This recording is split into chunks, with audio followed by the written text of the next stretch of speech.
Emmanuel, I have a question. So are we like keeping introduce ourselves or we wait for you to call on us? You're muted, Emmanuel.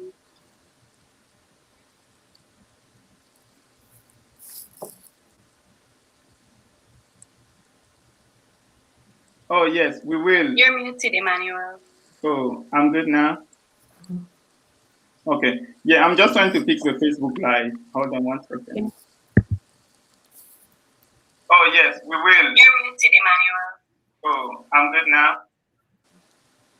Okay. Yeah, I'm just trying to fix the Facebook Live. Hold on one second. Oh, yes, we will. You're muted, Emmanuel. Oh, I'm good now. Okay. Yeah, I'm just trying to fix the Facebook Live. Hold on one second. Oh, yes, we will. You're muted, Emmanuel. Oh, I'm good now. Okay. Yeah, I'm just trying to fix the Facebook Live. Hold on one second. Oh, yes, we will. You're muted, Emmanuel. Oh, I'm good now. Okay. Yeah, I'm just trying to fix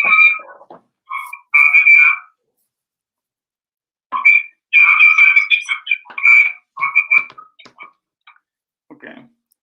Well,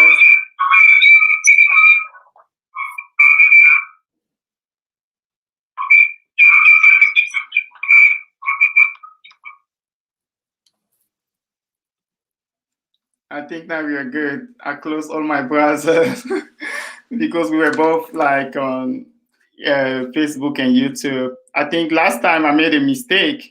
I was live on Facebook, but I was private, So I was trying to make sure that we don't do the same mistake again. Well, I just want to thank you guys again for joining us as we celebrate women from around the world. And I'm really thankful for each of you here. And I just want to, before you introduce yourself, I also want to extend a warm welcome to all our viewers. And thank you for joining the Cross Cultural Smoothie, where we like to blend cultures. We bring our cultures from different places of the world and we blend them together. We continue to learn. So thank you again. And if you're joining, whether you're on YouTube or Facebook, we have some amazing panelists here, a really powerhouse here with some insightful input. So I just want to encourage you to use not just to be present, but also to participate by answering, by making comments or sending questions to our panelists, and they will answer that to the best of their ability. So without further ado, we are going to transition to introduce the most important guest of the evening. So I'm going to start here with my friend, Allison. Hello, everyone. It's nice to be here with you this evening. My name is Allison Scott. Emmanuel and I are old friends. We've been friends since just after we both graduated from college. I guess that was over 10 years ago now. So, and I am privileged to be here with you all. I now live in Richmond and work for VCU Health as an educational consultant, helping to run some of our continuing education programs for medical professionals in the area. Yeah, thank you, Allison. And as you guys will discover tonight, this is just a teaser or a warm-up. This is some very smart and wonderful women. So now we're going to transition to a powerhouse of our ODU students who are PhD students. So I'll start with you, Hannah. Hi, everyone. Good evening. It's great to be here. My name is Hannah. Well, that's my fake name. My real name is Minghui He. I'm from China. Right now, I'm studying at Old Dominion University. And this is my second year in my PhD in higher education program. It's great to be here and share some experiences. Thank you, Hannah. And again, saying PhD, I feel like my name and the three letters PhD will never go together because I don't think I'm as smart as you guys are. So our next panelist will be Mafuda. Hello, good evening, everyone. Can you hear me? I'm not switch.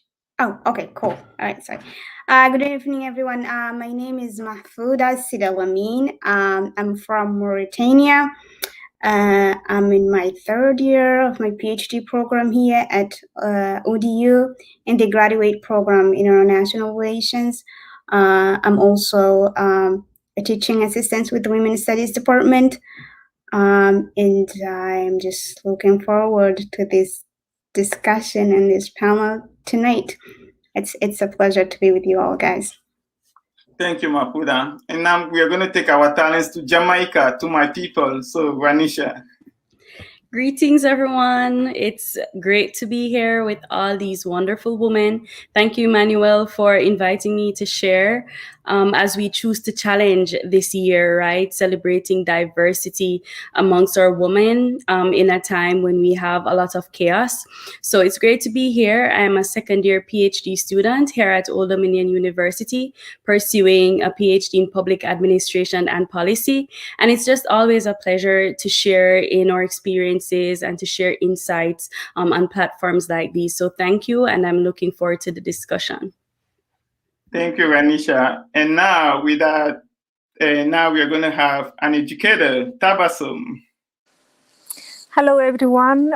Thank you for inviting me to join this distinguished panel, Emmanuel, and thank you for organizing this important event. As Emmanuel said, my name is Tabassum, and I'm originally from Afghanistan. Well, I still have my citizenship, Afghan passport. And I'm a third-year PhD student in the higher education program. Well, thank you guys for all the wonderful introduction. And I just feel like you guys are just casting a lot of dreams here for a lot of people. And those wonderful women, I know like you guys, the viewers, are just seeing their screen, but they're more than what you see on the screen. They have dreams and passion and aspiration and a brain that can just expand to every corner of the world. So again, if you're new to our channel, this is a cross-cultural smoothie where we like to mix culture and blend it. So if you have any question, feel free to send your question, or if you would like to talk about the topic, feel free to send us your email, and then we will look at it and try to address it. So, but tonight we are dealing with a very important topic, and we're celebrating women. We have this African proverb that tells us, if you educate a man, you only educate one individual. But when you educate a woman, you educate a whole society of a whole world. And we are privileged here today to have some wonderful women who we are going to be celebrating. But this celebration of women is not something that is just extended on this call or during this conversation, but it's a global celebration. So I guess the question that I have here, my first question to you panelists is, I will start with Alison Scott. How is International Women's Day celebrated in your country, Alison?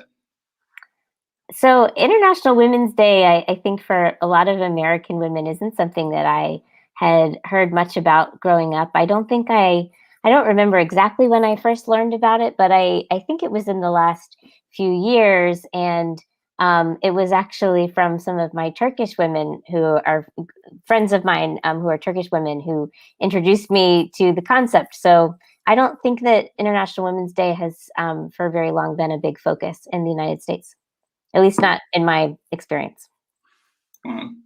Thank you, Alison. Maybe International Women's Day in America is every day. I don't know about that. I wish. Okay. So, Hannah, what about you? I think my country is the same. When I was a kid, like in my elementary school, like I know International Women's Day, but usually we do not celebrate it. And for International Women, we have different ways of saying woman in Chinese. And when I was a kid, the woman is 妇女, which means it's like older woman, like it's like 40 years old, call that is like wasn't, but like now in like 21st century now, woman, it becomes a different ways of saying, because women don't want to be called like older. They call like different ways, just like to show you're younger and you have the younger heart. So we call 女生, which is like the age is around 20 years old, but like we have different ways of saying woman. So now we have shopping. We have different kinds of like shopping just for women's. So it's just like celebrating that by shopping. But that's just like become like more business way, except that we do not celebrate International Women's Day, and it was kind of negative way for women, and also the dates, like it's March 8th. Yes. It is. So in my culture, if the person is saying a woman is like March 8th, the numbers, that's literally really insulting that woman. Yeah. Why is that insulting, Hannah? Because that word, like a 3-8, if put together 3-8 for a woman, it means like this woman just like. Okay, you don't have to say it if it's not going to be appropriate for. Yeah, this is really bad. Okay, It's like insulting women. So. Okay. Thank you. So Hannah and Allison say in China and in the US, this is not a very common or popular holiday. What about you, Miss Mafuda? You're muted, Mafuda. I'm muted. Sorry about that. I was saying that from what I heard, I feel like it's actually more common, the Women's Day in Mauritania than in other places, because I mean, I've been aware of it since I feel like 10th grade or something. So it's a very common thing. And the way it's celebrated in Mauritania, I mean, it's like people take it as just an opportunity to celebrate women and recognize their value and their contribution to the society. So most of what they do is that they just do activities or things that to raise awareness about women's issues and about women's right and gender equality. So it's a day that people take just like to discuss and talk about, do activities and do things that are related to topics that affect women and their status in the society. So I feel like that's how it is celebrated, in that way of taking it as this opportunity that day when we just talk about women and just like discuss these issues and, raise awareness, like I said, about all of these things. Yeah. And thank you, Mafuda. And I think this is why we call this a cultural smoothie, because in China, 3 and number 8 can have a negative meaning, but for you, Mafuda, this is a position where we elevate. So, and I think this is a beautiful place where we learn to celebrate all cultures and honor all cultures. So thank you again, both of you, for bringing your perspective. So, Miss Vanisha, how is it celebrated in Jamaica? So it's similar to Mafuda, to what she said. It's just a day where we celebrate women. I mean, we celebrate women every day, but if you ask the men, they will tell you that, hey, we're upset because, why isn't there like on Men's Day? We don't even know that there's a Men's Day, really. So it's a day when we just uplift women. We uplift each other, even if it's not a thing that we do every single day. So what normally happens is that we have events. There are like award ceremonies, like in different organizations. They will like give the ladies roses or gifts, or just have dinners and stuff like that. So I would say it's more, and it's more like surrounding the theme of International Women's Day. Like for this year, Choose to Challenge, you would have sessions with speakers, to empower women and, men, children. Everyone would just try to uplift women and just recognize, the glass ceilings that we're breaking. So it's more a celebratory occasion than anything else that I'd say. And I went to an all-girls school, so probably that's one of the reasons too why I learned about it like from an earlier age. They've just always been about women empowerment. So yeah, but we are celebrated on International Women's Day, and it's a big deal back home. Wow. Thank you, Anisha. And now we would like to hear from Tabassum, our educator. So in Afghanistan, Father's Day, Mother's Day, and Women's Day all are Western concepts. So, and Women's Day have been celebrated formally or officially in the offices on the 8th of March, just as a matter of formality. And it's only after the 2001 that international community's attention has been more on women's empowerment, women's education.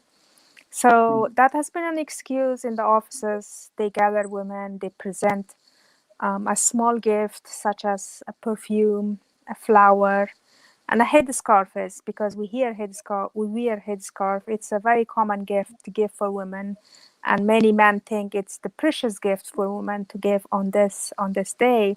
However, in my commissioner role in the Afghan government, when I celebrated Women's Day, and I didn't want to present headscarf. Instead of headscarf, I asked them all to wear red lipsticks.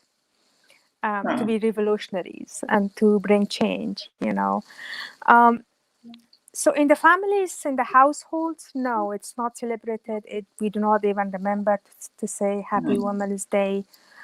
It's only as a matter of formality in the offices, either they add up money or the institution has some budget to celebrate that, to ask a few women and present a few gifts. So that's all we do. Well, thank you. I guess I feel like maybe I should try to lobby or trying to ask petition to have an International Men's Day, because we also deserve to be celebrated. But I would just echo what you guys have shared, Mafuda and Wanisha and Tabassum. I think in Cameroon it's a very big holiday where, there's usually like a fabric that everyone trying to get to make an outfit. And it's like, even like this year with a pandemic, they usually have a parade where every woman get that fabric. But this year, even with the pandemic, with no parade being canceled, people are still fighting because not everyone has the opportunity to get the fabric. So again, thank you so much for celebrating. And whether you celebrate International Women's Day on March 8th or every day, all women are celebrated and every day. So thank you again for your perspective. I guess we have a Chinese proverb. A Chinese proverb sometimes says, when you're on the mountain, you cannot see the mountain. So I guess from you, the international woman, Anna, you're laughing, so when you're on the mountain, you cannot see the mountain. So having left your countries, what are some similarities, maybe from you, the international woman here on the call, what are some similarities or differences that you have seen from American women?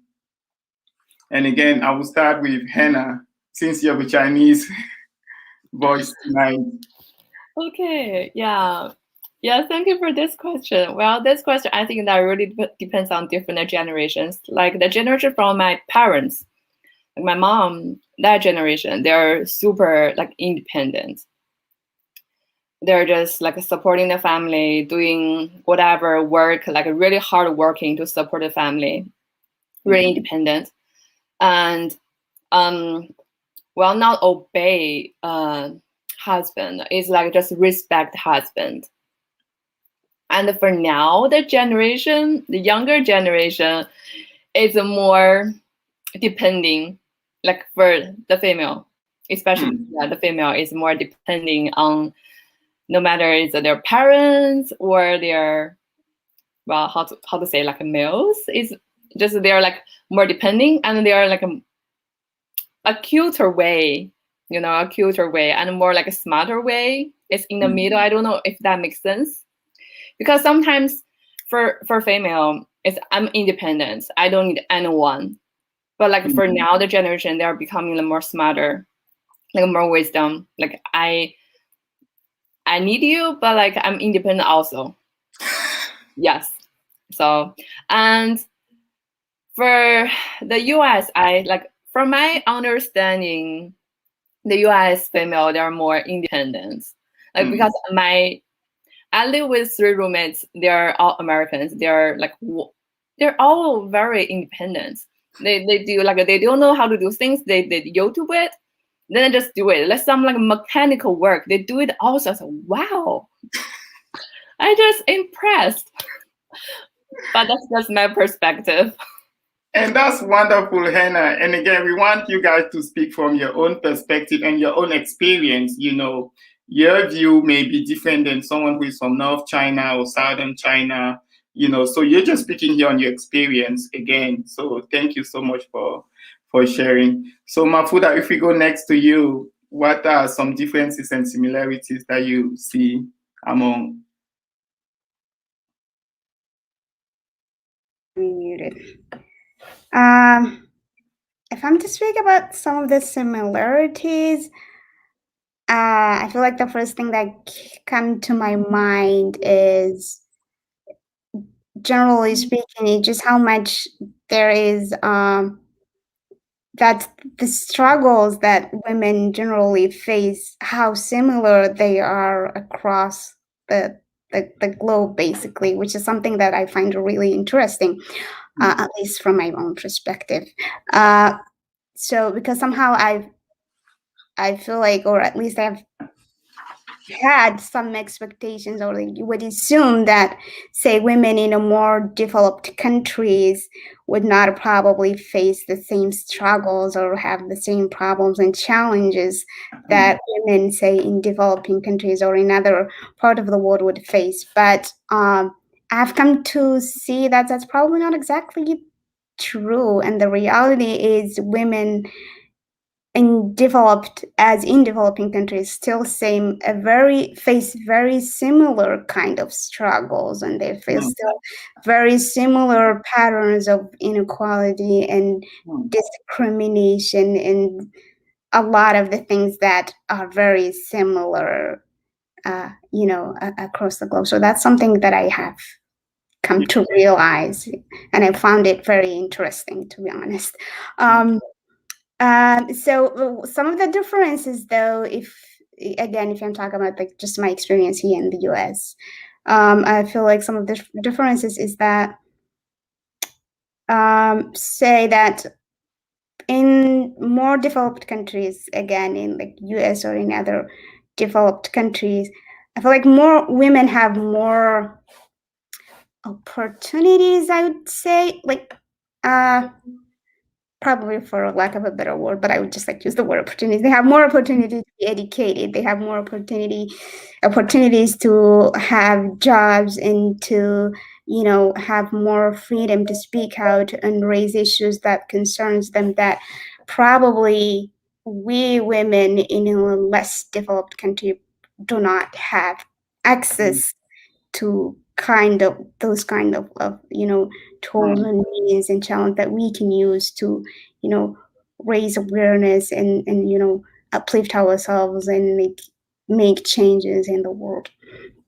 I would say, but I would say this is a very relative thing. I mean, it can differ based on the context, and again, the kind of issues and the problems can differ based on the context, and the magnitude of these problems and the nature of them can differ. But still, you would see a lot of like the main issues are there basically everywhere. I would say, right. And that's a wonderful perspective, Mafuda. Thank you for bringing that. I think there are values, but there are also like challenges that apply everywhere. So that was a beautiful perspective. Thank you. Okay, GMC President Wanisha. Thank you, Emmanuel, for that question. I mean, I think Hannah and Mafuda summed it up so nicely.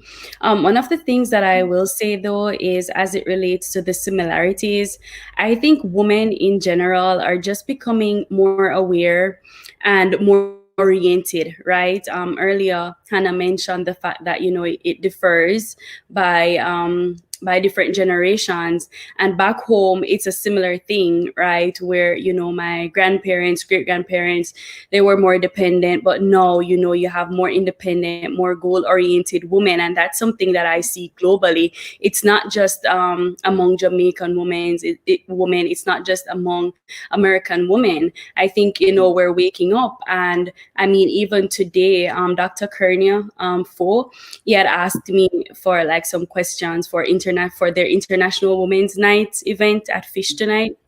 And one of the questions that I asked, is for women and like in male-dominated fields, especially for those of us who are doing STEM, for example, you see that women are really stepping out and they're just breaking glass ceilings and they're stepping into places that, previously we've never really dominated before. So I think that's just something that's common, that we are now like just pursuing careers that were once considered male-dominated, and even now probably they're considered male or white male dominated. But the fact is, we're not putting any limits to the things that we do. And so I just think that that's something phenomenal across the board.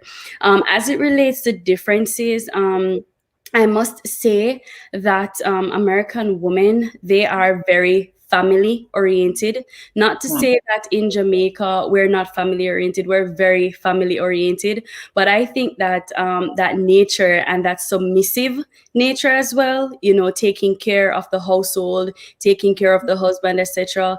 I just think that I see it here more, and that attention to like long-term relationships, etc. Whilst back in my culture, it's especially for the younger generation, it's more like, okay, I'm independent, I don't necessarily need a man to do all these things, and if I'm dating someone and he's not really cutting it for me, then guess what, goodbye. Whilst here I realize that probably women, they're more willing probably to fight for like their relationships, their families, etc.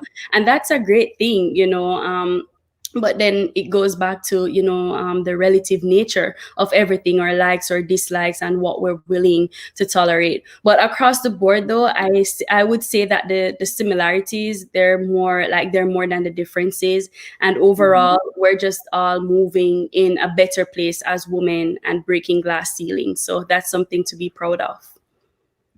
Well, I wish my daughter Camila was here and just to learn. She's just 3, but I think also you're never too young to be inspired by all your perspective. And again, breaking those glass ceiling. Thank you for doing that and inspiring those who are behind you, who are coming. So thank you.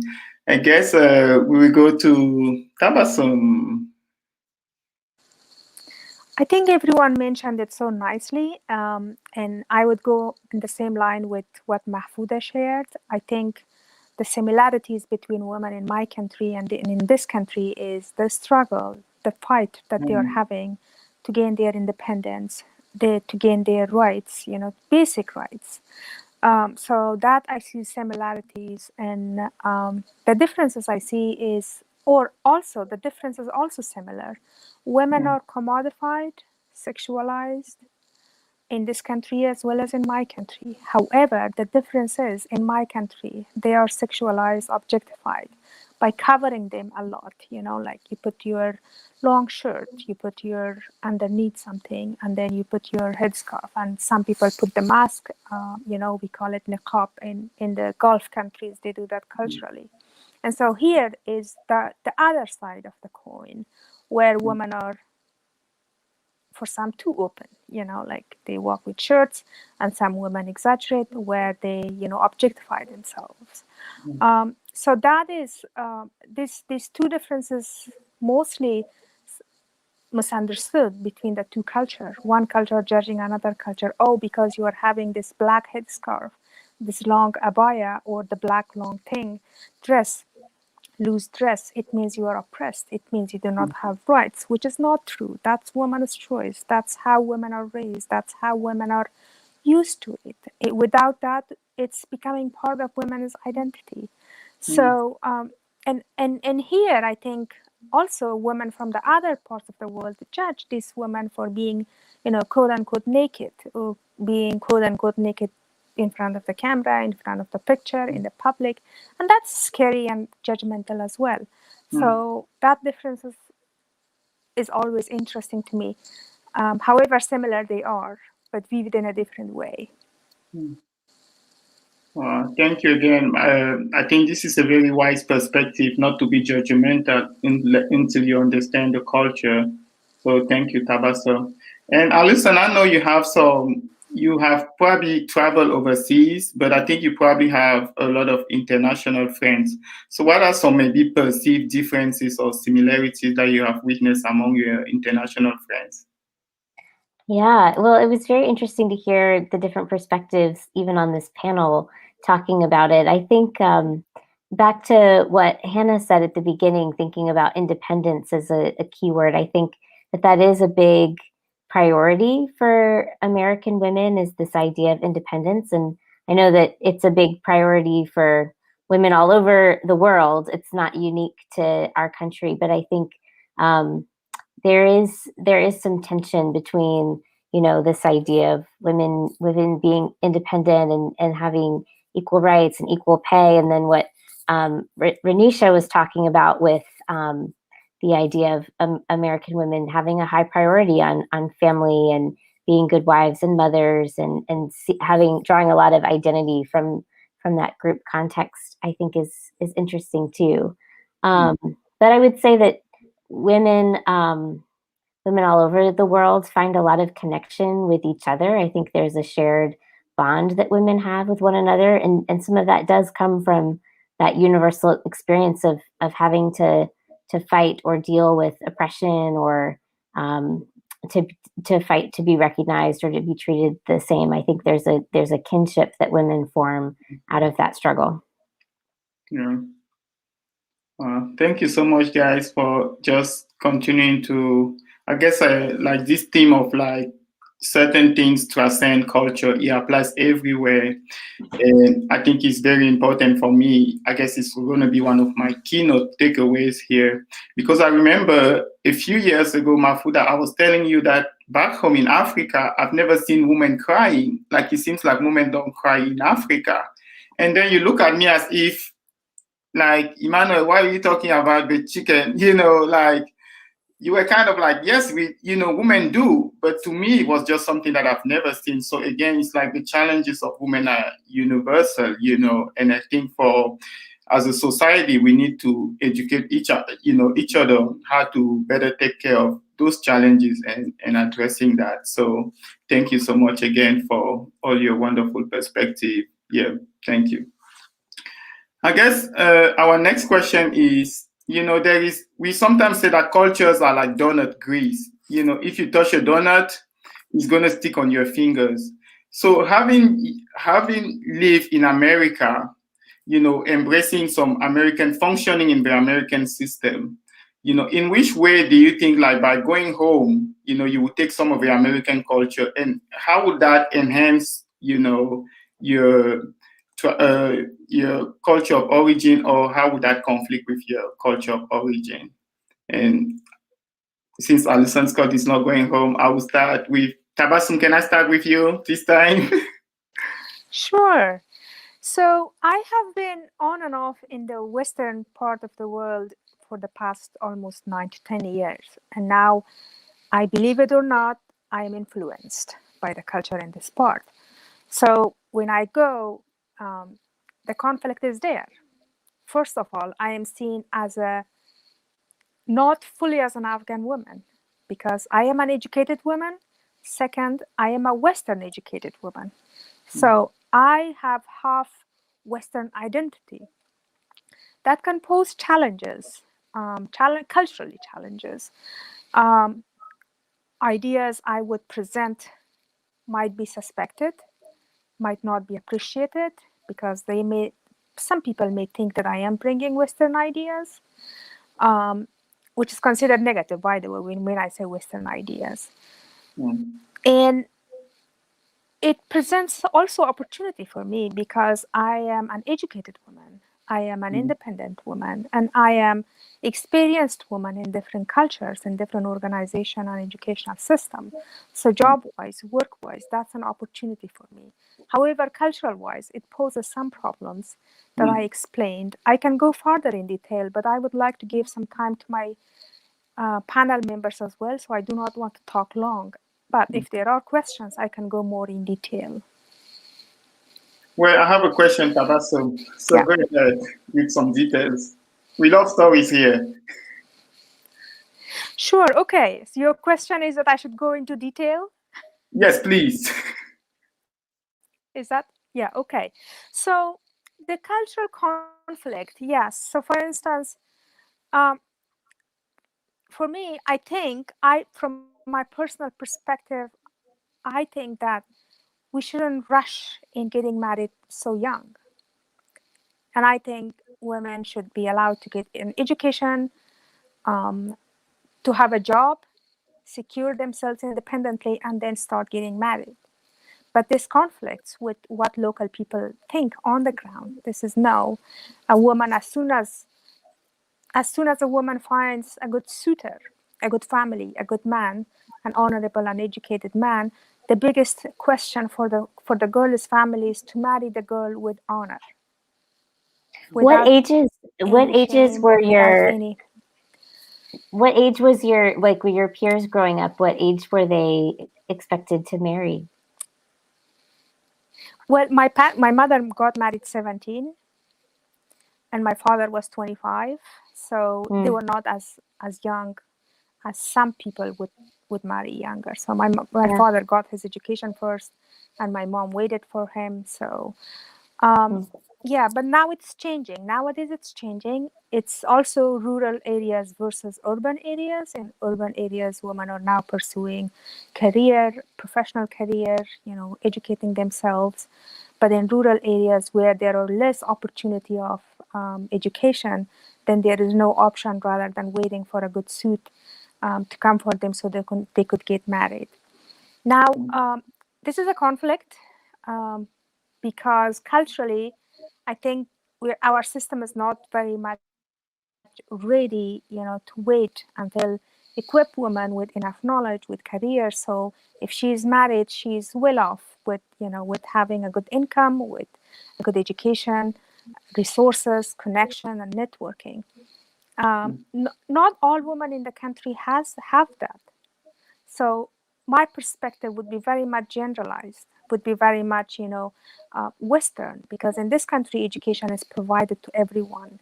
At least higher education is for majority free if they want to. But in my country, in many areas, there are not education.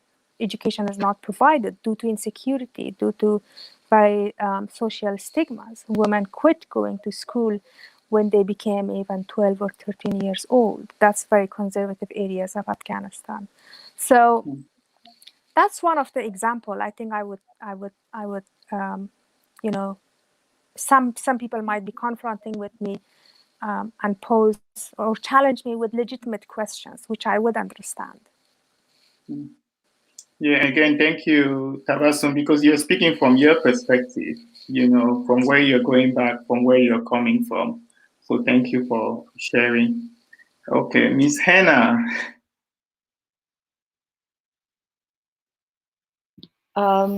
Like from my perspective, it definitely has conflicts. Especially the first year when I was in the States, because American culture and the Chinese culture, they are just totally different. I mentioned like with you before, it's so in Chinese culture, like especially for the people who are really close, like my family, my friends, we don't usually say thank you. Because if you say thank you, they will think, why do you need to say thank you? I'm your mom, I'm your friend, you don't need to say thank you. But here, it's really different. Then I learned, I need to say thank you. I need to say excuse me. Otherwise, they will think I'm rude. So I think that's like kind of cultural conflict. Then the first summer, I went back to China. I was saying thank you to my mom. My mom was really shocked. why do you say thank you to me? I just, oh yeah, oh no, I was explaining. And then you work hard. Just it has conflicts there. I have to learn. Like when I was in the States, I have to learn to adapt to American culture. When I'm at home, I have to like adapt to my home culture. So I just feel my identity is like changing both ways. I have to find in the middle of I have to find the balance. And the other thing, enhance my cultural values is especially when I come to the States, I learned, because my program is higher education, when I deep learning some issues in education, I started to appreciate Chinese education. Because when I was in Chinese college, I was dreaming American education is free. It's appreciating human rights. But when I hear, oh well, it's not that easy to talk about it. Sometimes like racism thing, racism issues, it just like it's like elephant in the room. Because everyone knows it, and also I just start to appreciate, okay, it's not, there are some things I have to know, to acknowledge it, then to respond to it, then start to appreciate more about my culture. Thank you, Hannah. And before we go to Mafuda, I just want to remind all the viewers that you're welcome to engage by putting comments on YouTube or on Facebook, and you can direct it specifically to a panelist or to anyone in general. So, thank you. So, Mafuda, what about you? What are some perceived or anticipated cultural clashes or cultural enhancement that you perceive upon your return to Mauritania?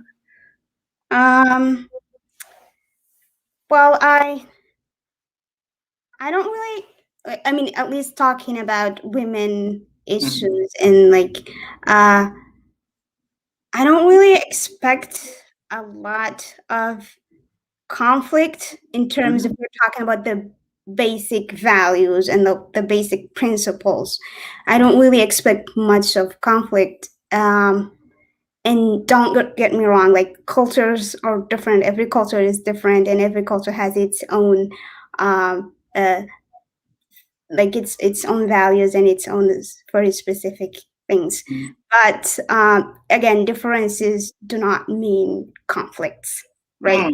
And so, talking about at least the basic values and principles in terms of women issue, I would expect more of not a conflict, but as more of like difficulties in terms of the means by which I can basically apply or you put into reality the values that I'm trying to advocate. For instance, like let's say mostly back home, like everyone realizes the value of education for women and girls, that's for instance, but not everyone is able to actually send their girls to school and have the privilege or the ability or whatever for a lot of reasons to actually do that, right? And so again, when we talk about women's independence and being, that's a very common thing in our, and I know you probably would share this with me, in our African culture, that women are very independent and that women are very resilient, and they're seen as, of a really high, social and in a family status, that the women are usually like the one who basically are the head in a way of the family. And so that sense of independence is there in a lot of, generally speaking, in our African culture. But again, through history and through time, and it changes in our African continent, the history and the changes that has happened is, say, like pre-colonization or all of, I'm not gonna go into details, like, but like there are cultural and historical and social and economic changes that had happened that kind of shifts things and make it a little bit more difficult to apply or bring into reality some of the values that are seen now as more of a Western, but in reality, there has been historically part of our culture in Africa. But cultural changes and historical changes has actually made those values seem foreign or alien when in fact they're not. It just like, and so that's what I see kind of the challenge and probably some of the obstacles that I probably would have to face. Or might face that come. Thank you. I think I would like to, do a little bit of research on those things that seems to be alien or new, but may have existed in the culture, before. So thank you for assigning me some homework. Okay, Miss GMC President. Okay, thanks for this question, Emmanuel. So 2 disclaimers. One, I've been traveling to and fro the US for quite some time now. And 2, I would say, or even if you search in the literature, it will definitely tell you that Jamaica is Americanized, right? It is a thing where we are Americanized. So the consumerism culture, just overall, if you look at it, I mean, even Halloween, something such as Halloween, we celebrate back home, Thanksgiving, So I really don't see many conflicts per se. I mean, I don't see any at all, to be honest. But as it relates to enhancements, I can say that especially now, for this prolonged period that I'm here, I can see where I'm more tolerable and I'm more accepting of different cultures, different types of people. I mean, our motto in Jamaica is out of many, one people, right? And the Caribbean is considered the melting pot of cultures.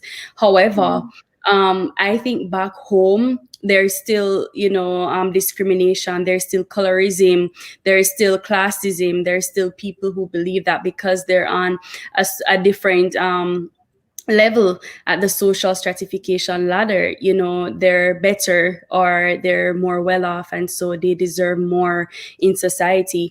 So I just think that, like, in going back home and even with a PhD, it will just force me to be, like, I think more humble, which I am humble, but being here with so many people from so many different places, learning about their cultures, their experiences, it's a humbling experience and one that I'll take home with me and just, remember to be more accepting and more tolerable when it comes on to our differences. Because Mafuda stated it earlier, she said differences aren't necessarily conflicts, or it shouldn't be that it constitutes the conflict. So that's something that I think we just have to ingrain, and something that we have to remember, that not because we're different, it doesn't mean that there has to be conflict. And so that's something that I'm definitely taking back home.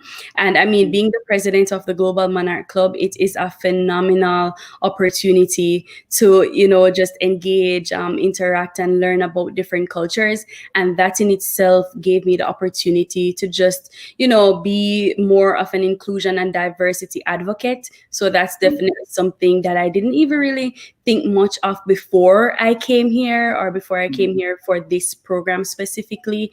So I think that my time here will actually enhance my cultural values more for when I return home than pose a conflict per se. Awesome. Thank you. And I think it's wonderful to look at those perspectives, anticipating challenges and also, gaining new perspective. So I guess we'll also ask you the same question, Alison. We know, like, you have a lot of international friends and they may have influenced your views or, and maybe your relationship with your other American friend or family. So in what way would you say that the international culture has influenced your relationship with other Americans? Yeah, that's a great question. I think that any friendship expands who you are, and particularly so when it's across cultures, because you learn to appreciate doing things a different way or seeing things from another person's perspective. I've gotten to experience a lot of different food, which is, another way of expanding yourself, maybe literally. But have appreciated the exchange between cultures. And I think it's also given me a sense of cultural humility to really know from an experiential standpoint that the way that my family or my country does things is not the only way to do things, and to learn to have some humility about that, and recognizing, well, this is the way that my people have done this, but it's not necessarily the right way to do it. Yeah, thank you, Alison. I think again, like that view of being like there's not only one way of doing things. We can all learn from one another. So I think they say like it's two hands that keep the hands clean. One hand cannot wash itself. Both perspective and everyone together. Thank you. I think we lost Tabassum. So I guess our next question will be, everyone we know that we are always connected to some people by different history. So who are some women who have influenced or inspired you? It could be in the past or it could be currently.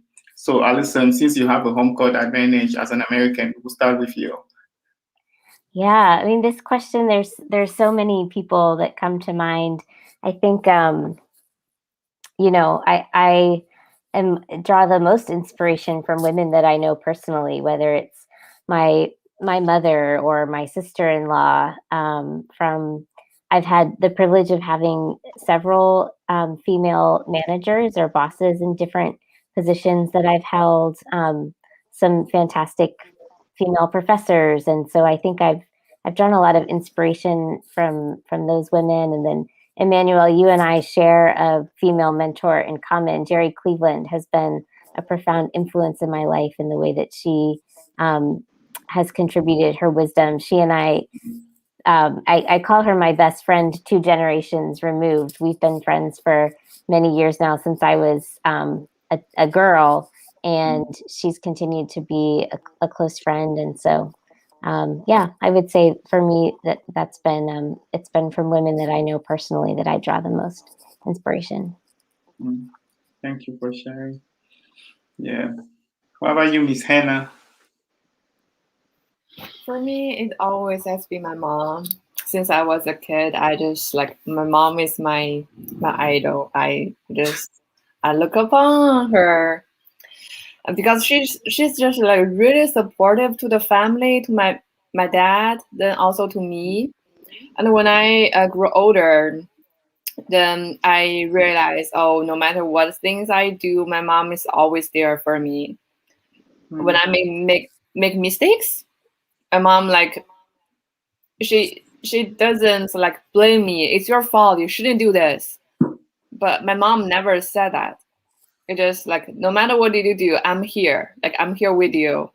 You make mistakes, then you learn from it. Then when right now I'm here, I have gone through some difficulties because this is American culture, and also other things going on in my life. But my mom just really supportive, say, you don't need to work so hard on your study. You just, even though you don't want to do your PhD, actually my mom doesn't want me to do my PhD because don't work so hard. Just find a job, enjoy life. My mom's dream is want me to be happy and be healthy. That's that's her dream. I just super supportive to me and understand me. So my mom is influenced me a lot. Wow, that's awesome. What about you, Tabassum? The same. I'm having a little bit of connectivity issues, so if you do not hear me, please raise your hand and nod your hand so I can repeat. I think the woman who have inspired me to date is my mother as well. It's because she went through a lot to raise us. And Tabassum, the volume is kind of low. I don't know if it's your headphones are not properly connected or, but we just. Hello? Yeah, we can hear you, but just trying to maybe project a little bit louder Volume. so we can hear you. Okay.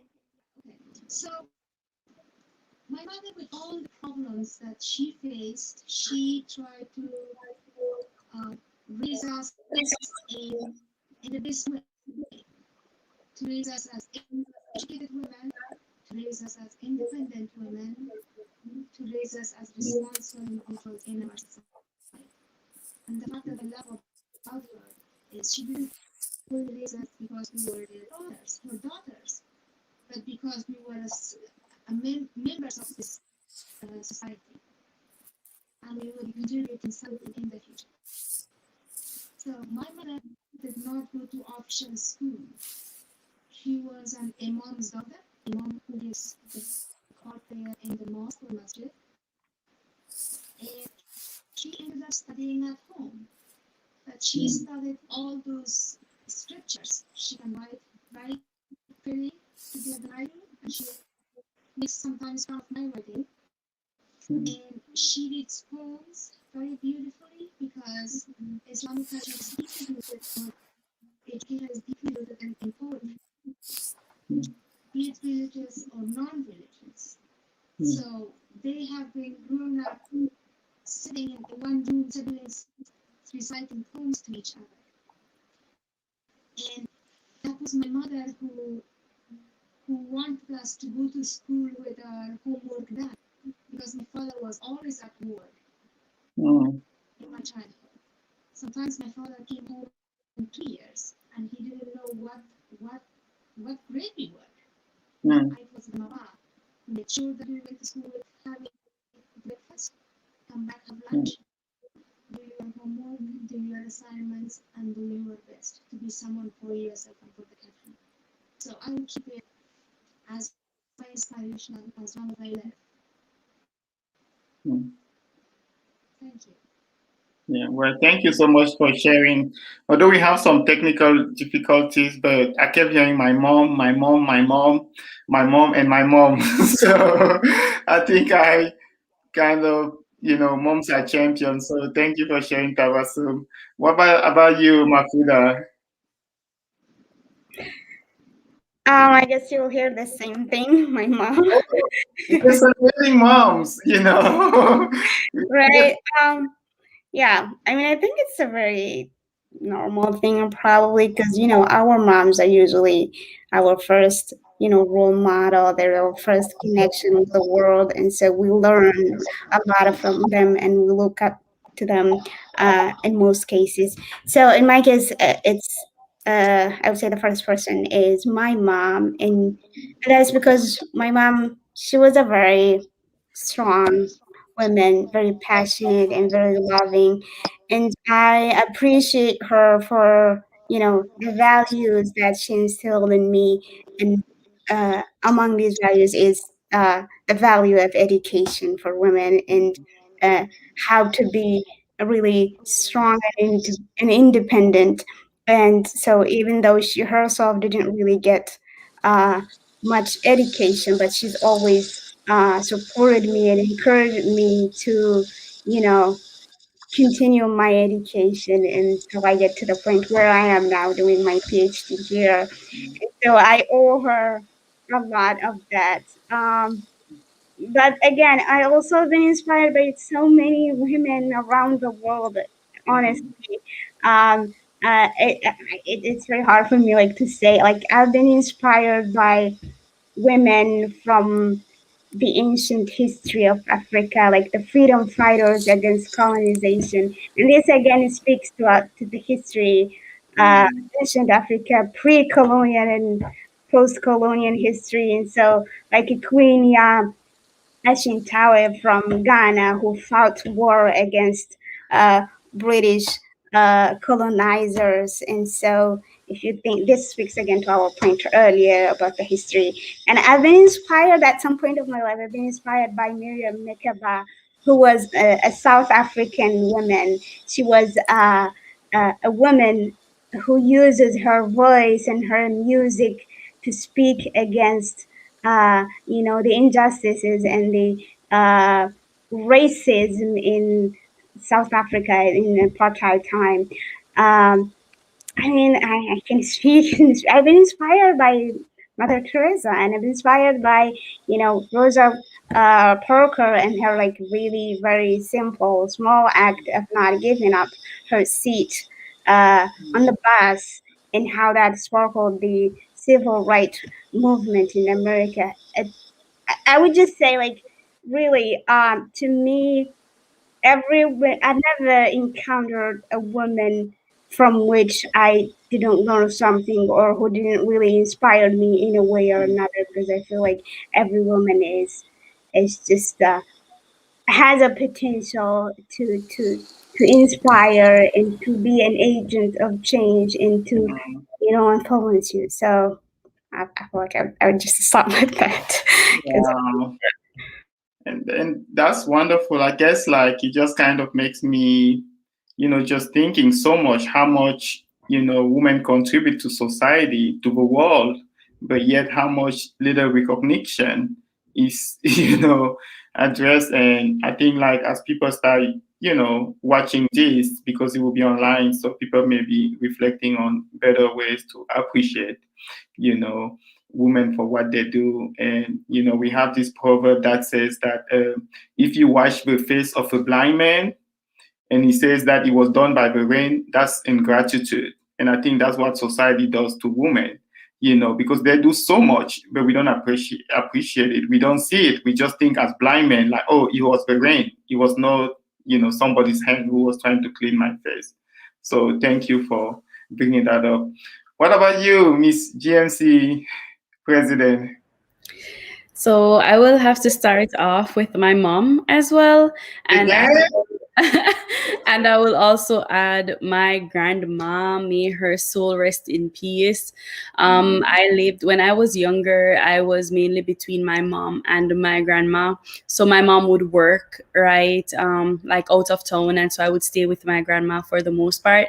And so she was the one who really raised me, especially those times when my mom needed to work. And she was just always there for me. Every Saturday, we would go to church. She raised like animals, so I would help her like on the farm, etc. She would they're from like Indian. She's Indian origin, and so she would make the nice Indian food, the roti, and all those things that I love until this day, but I don't necessarily know how to make the way that she made them. She inspires me until this day. And my mom as well, she's just such a hardworking person. My mom and I were just different. We will talk like probably 10 times for the day. Even now, like during my PhD, like here in the US, if I don't talk to her, I feel bad. She will video call me, and sometimes she would be like, "Ren, you're still working? Did you eat? Aren't you going to take a break?" Every time I call you, you're working. And I'm like, "Yes, mom, but this will be over soon." But she's just very supportive. She's very hardworking, and so because of that, she influenced me from a tender age and instilled certain critical values like discipline and honesty. And now I can see a lot of those things being translated into my actions until today. So for that, all that I am, I owe it to her and my dad, of course. But it was her for the most part that was there. And so for that, power to her. But as it relates to no, there's so many women who I pull inspiration from, and I would say intrinsic motivation is critical, but I also believe that there can be some external forces as well that influences you. And so my mentor, Dr. Omar Awthorne, wow, that lady, I met her during my master's program. She has never taught me, but I became her teaching assistant at one point. And she is just a woman. She is just a phenomenal woman, and she this is coincidence, but she also attended ODU. And it's coincidence, the fact that I actually came to ODU and she was actually an ODU alumna. So we always speak about that. And even now, like up to today, like she sent an opportunity my way, you know, like she called me yesterday and she's like, Renisha, you know, can you take on this project or so? So she looks out for me so much. And we always talk about just women empowerment and the fact that, you know, we need to pay it forward. And that's something that she's instilled in me, that even as a professor, because she's a professor, and she's like, Renisha, when you're a professor, don't be too hard on your student. Remember that you were a student too, and the fact that, you know, you, like, as humans, we have different things that we're going through. So she just influences me in so many ways up until this day. And like Tabassum said, many women, including our current VP right here in the US, she inspires me. I mean, I'm inspired by her. I'm not sure if anyone else is inspired by her, but Kamala Harris, again, you know, breaking the glass ceilings. And Tabassum also mentioned Rosa Parks, and that's a story that I've learned, like, from, like, I was really young, and I'm like, yeah, I think probably if I was living back in those times, I would be probably like a Rosa Parks. Like, I say that all the time. I would be one of those women who actually stand up for our rights. I mean, right now, it's just good to see that, probably not to that extent, but women are still, you know, just fighting for our rights and empowering each other. So, yeah. Wow. Thank you, Renisha. And again, just to echo everyone here, moms are champions. So from different angles. And I think, like, Mafuda, you can agree with me, like in the African culture, everyone is a mom, because we know that success, you know, cannot be achieved without the support of your mother. And in Africa, we usually don't have like one mother, you know, because every woman in the community, you know, will contribute to your success.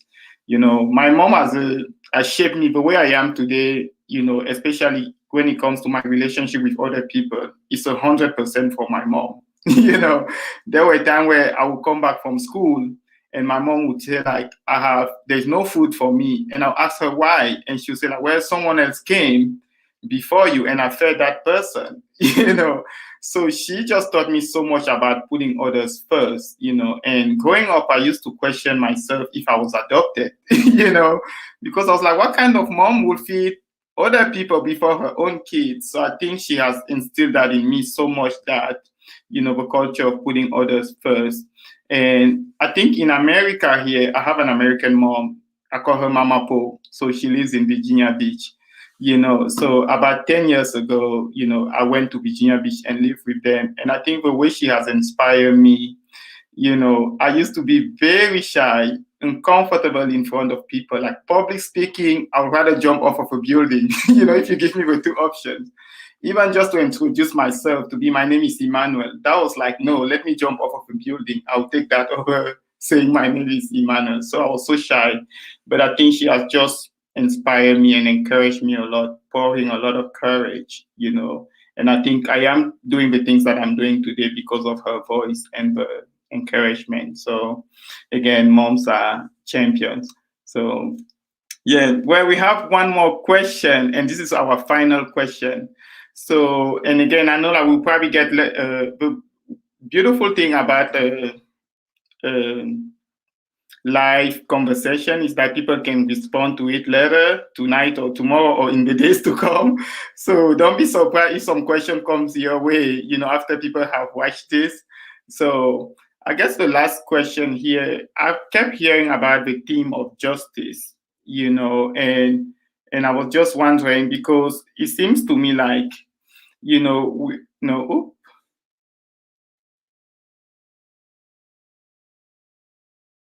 I can just do this. Okay, instead I'm fine. Yeah, so our next question is more on the topic of social justice, and we are well aware that there is injustice anywhere, but more so where we are now. And we all know that a tree grows where it's planted. So, but to my surprise, I feel like in many circles where I have been, where people are trying to address the issue of injustice in America, there are not a lot of women in the conversation. And like we just been talking about how much, the women play such a critical role in our development and in our society. So I was just wondering, from your perspective as internationals or the women on this panel and Alison as well, what advice do you have for people about justice? So, and I will start with you, Tabassum, because you and I were on the panel last week at ODU on peace and justice. So I think justice can be translated differently in different contexts, right? So what people demand here for justice might be different what people demand for justice in my country. It depends on how developed the country's legal structure is and how the education system is. So this country has this privilege of being a good education system and providing education to almost everyone. I know there are a population that cannot also get an education here too. So for us, it's justice for basic things in my country. For instance, we demand justice for violence that we are experiencing. Violence, when I say violence, it's not domestic violence, but the country overall that we are experiencing. The war is not ending, and it's going on and on. So everyone wants justice. A man, a woman, a kid, everyone. We were born in war. We are raised in war, and hopefully, when we are dying, at least there is some peace for our grandchildren.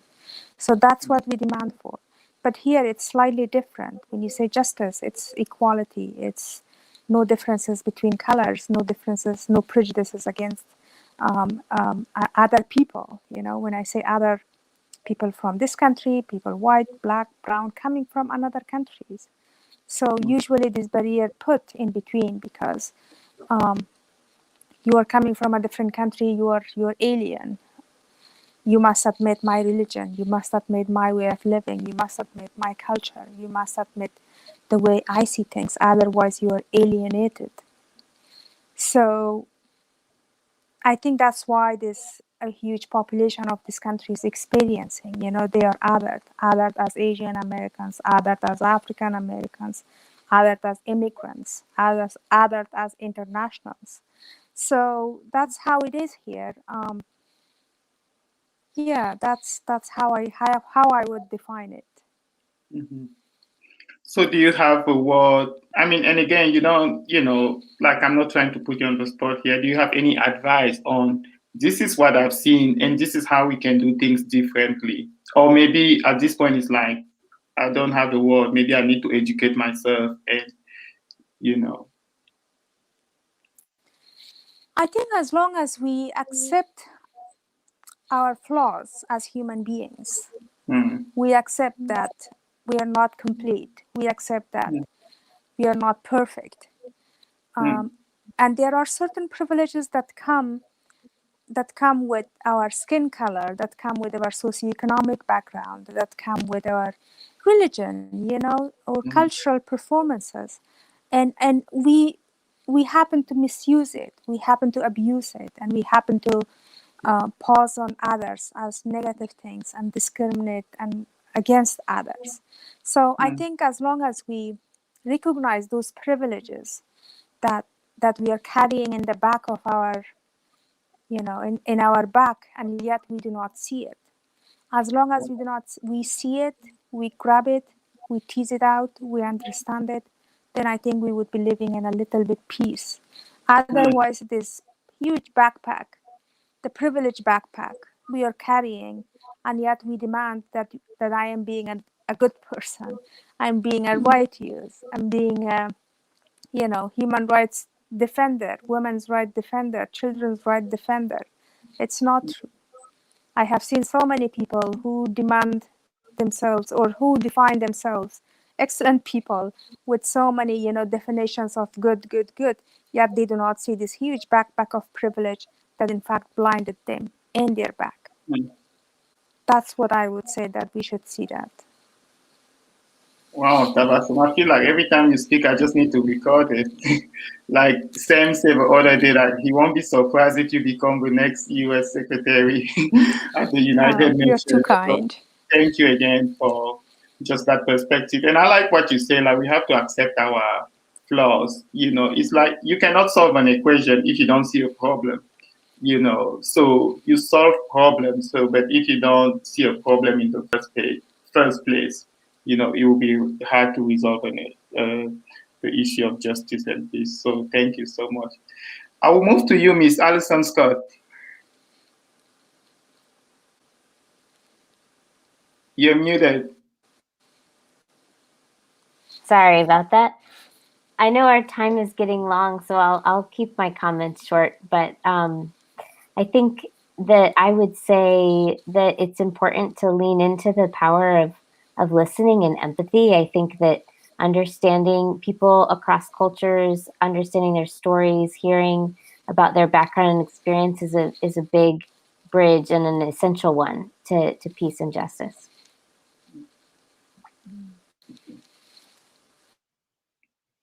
And I think you and I became friends because you kind of understood my background and came along as a friend and vice versa. So thank you. Well, I had to have somebody teach me French, so, you know. Yeah, so thank you for not just speaking words, but I think that's your lifestyle. That's an example. So thank you, Alison. So what about you, Hannah? I think the word of advice will be like being humble. Mm. And also like echo Addison said, listen and be empathy, like to understand other person's perspective, learn to be respectful. Awesome. Thank you. With you, Ms. Mafuda. I mean, everything that everyone said, but I would just like add to that basically there's really there can't be any conversation about peace or justice without including women. And that is just for at least two reasons, because like if you talk about social injustices, for instance, women are most of the time are the victims of injustices in society. So they're the majority of the victims are women, and that's for many different reasons. Like there's all sort of reason for that, but they're the victims of these injustices, and so we have to include them in that conversation. And the second thing is that in most societies, and I'm generally speaking, not specifically about the American context, but generally in most societies and communities, women are majority in terms of population. And so if you exclude a majority of population, that's basically the definition of injustice. So so that's something. And so including women and having them on the table basically of discussion, and having them on the table and where they speak and give their perspective and propose their solution or suggestions, of just like so that they can express themselves and say what they think, but also having them not just as only on the table, but having them as and on the decision-making positions, having them actually take decisions and having them in the position of power is also a very important thing if we really want to have a meaningful conversation about peace and justice. And just like we can't really have any meaningful conversation about development or about anything else without including women. And so I think that's a very important thing, including them, hearing them, and empowering them to make decisions and, be in a power position. Wow, that sounds so smart. Can you say that again one more time? I just hear I felt like I was at a lecture at the United Nations. That was like a TED Talk speech. Oh, thank you. So say that again, Mafuda. It was. Well, I'm slow. My brain is really slow. So speak at my level, Mafuda, please. I'm sure we all like really understand all of these, aspects and ideas and principles. It's just that we don't really implement them the way we should. We always speak about them, but when it comes to, real life or real actions and decisions, we don't really implement all of these principles on things that we actually speak about and, all the time. So. Wow. Well, thank you. Thank you. Wonderful. Okay, Ranisha, President Ranisha, sorry. Thank you, Manuel. So I think Mafuda would like this, because when I saw this question, I pulled this up, and this is actually a quote. 3 years ago at the 73rd annual at the United Nations General Assembly, I was there as an intern, and I'm on Instagram, right? And this is one of the things that I saved from one of the delegates. This was actually HE Marc-Andre Blanchard, chair of delegation in Canada. And I quote, "Women in ranks and in power and in charge makes peacekeeping more effective." And that's something that I saved that he said like years ago, right? So I just think that if we want to have, first of all, if there's to be peace, there needs to be justice. And if we want justice, then we have to look at the marginalized in societies, women, we have to look at the homeless, we have to look at the most vulnerable groups, and we have to assess whether the policies that we're making, whether the legislation, the constitution, whether these things are actually looking out for the good for all, right? Because that should be what democracy should be all about, right? Looking out for the public good and the public interest. So if you're supposed to look at peace and justice, you have to look at those who are marginalized. And it even goes back to the point, when we discussed this too last week, when we say Black Lives Matter, right? And then we're contested with the fact that, well, don't all lives matter?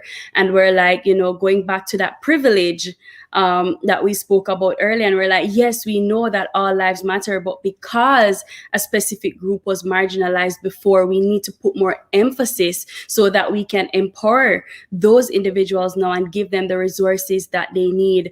Because we speak about equality, but really equity is what we really need, because we're not on a level playing field in society, right? There's forever this structure, social stratification, etc.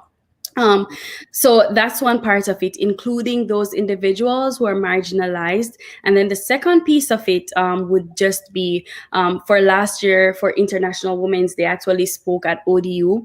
And something that I came up with while I was writing is, though I am not, someone else is. Right? So though I am not, someone else is. And it goes back to our differences, right? And the fact that though we're not something, okay, we're not white, we're not Black, I'm not Jew, I'm not Christian, etc. But we have to understand that we live in a world with people who are all these things. And if we want to coexist and if we want to empower each other, then we just have to understand that, we're not the same, but our differences make us unique, right? And of course, I'd say too, lastly, that without justice, there can be no peace. So there must be justice in order for peace to reign. And so I would say, look at the justice system. What's going on in the justice system? What are the laws that are in place? What are the things, just overall in that justice system? And so if we try to fix those things that are systemic, then we can probably move on to having peace. But it's not going to be easy. And so that is why we need to engage in uncomfortable conversations like these, so that we can put things on the table and we can have these discussions. And hopefully, as we continue to have these discussions, then we'll move forward to a more peaceful America and a more peaceful world overall.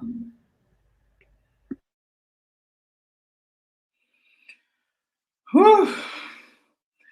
I feel like I should have been, I can just be sitting here and take notes, all evening long. So again, I'm just so thankful for, this evening. I feel like I'm living with like a lot of hope, for our current state of division, but I'm even more thankful for the ways that you guys have educated me or reminded me, especially about how to celebrate and appreciate women for everything that they do. So again, I'm just very thankful for all your contribution and your time. But I think you guys have touched on very key, important topics. You cannot have a global solution to a global problem if you're not including majority voices, the voice and the wisdom of women.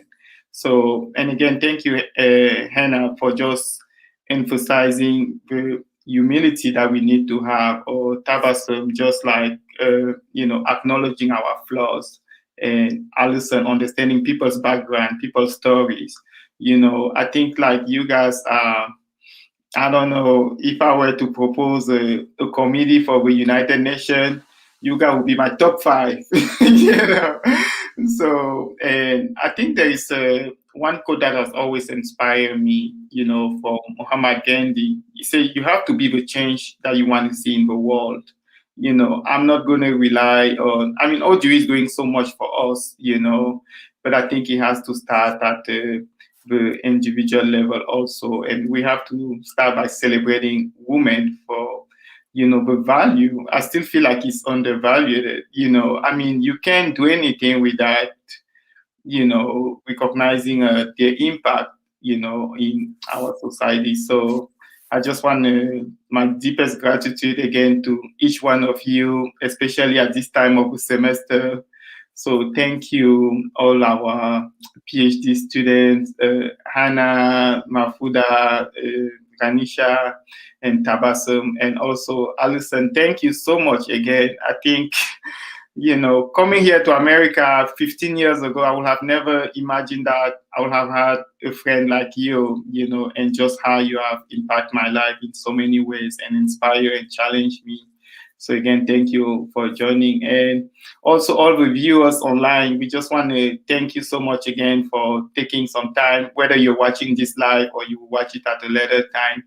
Thank you so much again. And all these panelists will be glad to receive your questions or comments or feedback. And so thank you so much again for joining us tonight. And this is the end of our episode. And I just want to remind you again, if you would like to hear about a different topic, we're here to talk about culture and celebrate culture and honor culture.